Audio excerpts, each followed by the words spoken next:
состоялась рабочая встреча президента Владимира Путина с Юнусбеком Евкуровым. Глава региона доложил, что завершаются две жилищные программы – переселение из оползневой зоны и обеспечение жильем вынужденных переселенцев из Чеченской Республики.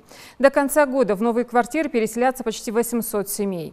Руководитель субъекта отметил, что реализация данных проектов позволит решить давние проблемы, которые вызывали серьезную напряженность в обществе. В 105-м массиве Назрани обладателями ключей от новых квартир станут более 8 тысяч человек.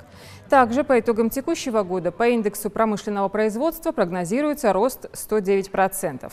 Этому способствовали открытия в регионе ряда объектов, таких как радиаторный завод, швейное производство, завод полимерных труб. По индексу сельхозпроизводства отмечается рост 108%. Развивается фруктовое садоводство. К концу 2019 года это будет уже 1100 гектаров и 60 тысяч холодильников.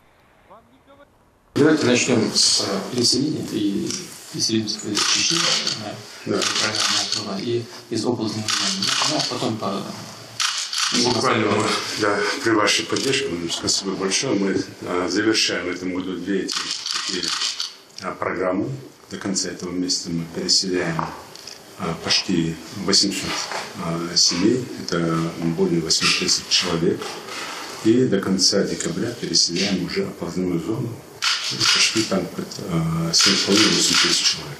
По индексу промышленного производства прогнозируем где-то 109 рост. Мы открыли завод радиаторный, швейное производство, завод полимерных труб уже работает. По индексу сельхозпроизводства мы где-то прогнозируем рост где-то 107-108%.